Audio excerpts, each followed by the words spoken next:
First of all, I know this is completely off topic with your career and what you're up to, but I have to ask you, as a member of the British Empire, are you excited about the whole royal baby? I'm chuffed. I think it's fantastic. Chuffed? I'm chuffed. That's a very English word. It means I'm really pleased. I'm very happy for them all. Okay. Yeah, I'm a bit of a royalist, and I think it's nice. I like a baby. I've just had a baby myself, so... it's a good thing. Were you happy with the choice of name? They went with George. It is very traditional, which is fine. I think a baby called Regent Prime would be weird. Yeah. Or, Elliot or something. I think it would be... Yeah, so you think they went with the right name, Yeah, George? I think. It's the Queen's father, isn't it, George? Yes, so, yeah. I think there's been... This will be the 7th George, I think so, yeah. There's one more than Fast and Furious movies. Ooh. I can't remember. That's all I can figure out. Now, I want to talk. You have you're a terrific actor. You're very funny, and you have a. No, I'm serious. Sure. No, I'm serious. But you have a particular following, very excited following, in the gay community. Sure. Yeah, I have. Can you tell us about that? Well, it's the Bears, essentially. It's the Bears. Big guys who like big, hairy guys.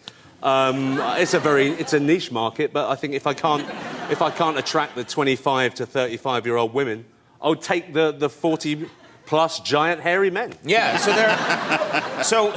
and how do you know this? You know this because they send you... is it through social media that you know this? Yeah, there's a lot of tweets from big hairy guys saying, "Oh my God, you're so hot." Yeah. I don't know, they might not speak like that, but I think I'd love to pose on the cover of All American Bear. I think that would be great. Is that a real... Is that a magazine? I think it is a magazine, and I've even got like a little outfit that I think I'd wear.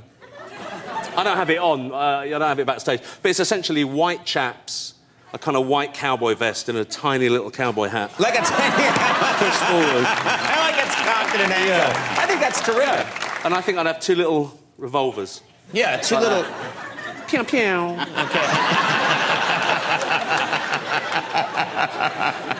Now, you are not a classically trained actor, but you're very good. You believe that your job, which you came up with, this is your own philosophy, was to do as little as possible when you're acting. Yeah. Tell us about that. Well, I mean, I just kind of feel my way through the acting business. But I did a job once where we had lots of people who weren't actors on a film called Kinky Boots, which I think just won a bunch of awards on Broadway. And I watched these guys who weren't actors, and they didn't do a thing. I mean, not a thing. They just did that, and I thought that was amazing. You couldn't teach that. You couldn't teach that? No, because I mean, essentially, I think actors are kind of show-offs, and they want everyone to see what they're doing, and But if you look at people, if you look at us now, I mean, apart from me, because I'm doing that, we're kind of not doing anything, Yeah.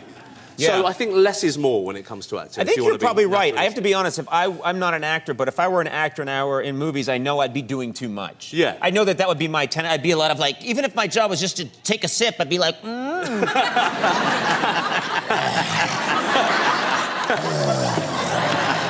and then I'd be fired immediately. Yeah. I'd be immediately let go. I mean, I think there's a space for that. There is a place for it, but no, just not, I shouldn't. Not in films.